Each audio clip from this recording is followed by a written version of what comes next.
വീണ്ടും ഒരു യാത്ര പോവുകയാണ്. ഇത്തവണ ഹോളണ്ടിലേക്കാണ്. ആംസ്റ്റർഡാം എയർപോർട്ടിലെത്തി. അവിടെ നിന്നും എനിക്കിനി പോകേണ്ടത് ആംസ്റ്റർഡാം സെൻട്രൽ സ്റ്റേഷനിലേക്കാണ്. അതിലേക്ക് വേണ്ടി ഞാൻ ട്രെയിൻ ടിക്കറ്റ് എടുത്തു. ഇനി താഴെ പ്ലാറ്റ്ഫോമിലേക്ക് പോകണം. അവിടെയാണ് ട്രെയിൻ ഉള്ളത്.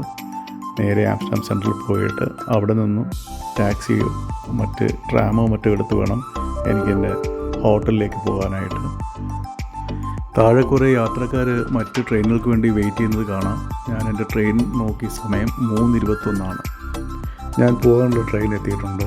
സെക്കൻഡ് ക്ലാസ് ടിക്കറ്റാണ് എടുത്തിട്ടുള്ളത്. ആ നമ്പർ 2 എന്നെഴുതിയ കമ്പാർട്ട്മെൻറ്റിലേക്ക് എല്ലാവരും കയറുന്നു. ഒപ്പം ഞാനും കയറി. ആംസ്റ്റർഡാം സെൻട്രൽ സ്റ്റേഷനിലെത്തി. ഇനി പുറത്തേക്ക് കടക്കണം. ഒരു ടാക്സി എടുത്ത് ഹോട്ടലിലേക്ക് പോകണം. അതാണ് ഉദ്ദേശം. ആംസ്റ്റർഡാമിൻ്റെ പ്രത്യേകത വെള്ളത്താൽ ചുറ്റപ്പെട്ട ഒരു നഗരമാണ്. അത് കൂടുതൽ ആസ്വദിക്കണം. കൂടുതൽ നടന്നും പബ്ലിക് ട്രാൻസ്പോർട്ടിലും പോകണം എന്നാണ് ആഗ്രഹം. എൻ്റെ ടാക്സിയിൽ കയറി ഞാൻ നേരെ ഹോട്ടലിലേക്കൊന്ന് പോകുന്ന വഴിയാണ്. എല്ലാം വളരെ നാരോ ആയിട്ടുള്ള റോഡുകളാണ് ആംസ്റ്റർഡാമിൻ്റേത്.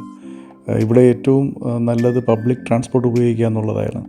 പ്രധാനമായും ബസ്, ട്രാം ഇങ്ങനെയുള്ള ടാക്സിയേക്കാൾ ഏറ്റവും കൂടുതൽ നല്ലതാണിത്. ഈ കനാൽ വഴി പോകുന്ന ചെറിയ ക്രൂസ് ബോട്ടുകളുണ്ട്.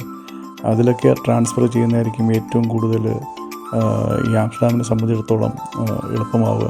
കാര്യം ടാക്സിയുമായിട്ട് ഞാൻ പോകുന്ന പല റോഡുകളിലും വർക്ക് നടക്കുന്നതുകൊണ്ട് ആ റോഡ് ബ്ലോക്ക് ചെയ്യുകയും തിരിച്ചുവിടേണ്ടി വന്നിട്ടുണ്ട്. അവസാനം ഞാൻ എൻ്റെ താമസിക്കുന്ന ബുക്ക് ചെയ്ത ഹോട്ടലിലെത്തി. ലിയനാർഡോ എന്ന് പറയുന്ന ഒരു ഹോട്ടലിലാണ് ഞാൻ ബുക്ക് ചെയ്തിരുന്നത്. ആ ഹോട്ടലിൻ്റെ ചെക്ക് ഇൻ കഴിഞ്ഞ് നല്ല റൂമാണ്. വലിയ വൃത്തിയുള്ളൊരു ഹോട്ടലാണ്. പുറത്തേക്ക് വ്യൂ ഉള്ള റൂമാണ് കിട്ടിയത്. അതുകൊണ്ട് തന്നെ നല്ല പ്രകാശവും നല്ല തണുത്ത കാറ്റും അകത്തേക്ക് വരുന്നൊരു നല്ല ഒരു റൂം കിട്ടിയതിൽ വളരെ സന്തോഷം. സുന്ദരമായ നഗരം ചുറ്റിക്കാണുകയാണ് ഉദ്ദേശം. നടന്നു തന്നെ കാണുക എന്നുള്ളതാണ്. സാക്സോഫോൺ വായിക്കുന്നതാണ്.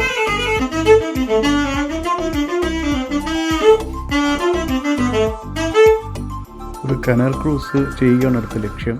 ഞാൻ ആ ക്രൂസിൽ കയറി. അത് മുന്നോട്ട് പോകുന്നു. കുറേ അധികം യാത്രക്കാരുണ്ട്. എല്ലാവരും പല രാജ്യങ്ങളിൽ നിന്നും വന്ന ആളുകളാണ്. ചെറിയ ഇടുങ്ങിയ കനാലുകളിൽ നിന്നും അത് മുന്നോട്ട് പോവുകയും പല സ്ഥലങ്ങളിലും എതിരെ വരുന്നതിന് വേണ്ടി വഴിമാറി കൊടുക്കുന്ന ഒരു സിസ്റ്റമാണ് ഇവിടെ. കാര്യം 2 പേർക്ക് ഒരുമിച്ച് പോകാൻ പറ്റുന്ന കനാലുകളില്ല. ചില കനാലുകൾക്ക് വളരെ ഇടുങ്ങിയതാണ്. പിന്നീട് ഇത് കുറേ മുന്നോട്ട് പോകുമ്പോൾ കുറച്ച് വിശാലമായ ജലാശയം എത്തുമ്പോൾ അവിടെയാണ് ഇത് തിരിച്ച് വരുന്നത്. എന്തായാലും വളരെ ആസ്വാദികരമായ ഒരു അനുഭവമായിരുന്നു ഈ കനാൽ ക്രൂസിലെ. കുറേയധികം ബിൽഡിങ്ങുകൾ, 2 വശങ്ങളിലും ബിൽഡിങ്ങുകൾ കാണാനൊക്കെ കഴിഞ്ഞു. ഇവിടെ ഒരു പാലം കാണാം. ഈ പാലം പണ്ട് ഒരു ഇരട്ട സഹോദരിമാരെ നിർമ്മിച്ചതാണ് എന്നാണ് ഇതിലെ അനൗൺസർ പറയുന്നത്. ഒരു ഗൈഡുണ്ട് നമ്മുടെ ഈ ക്രൂസിൽ.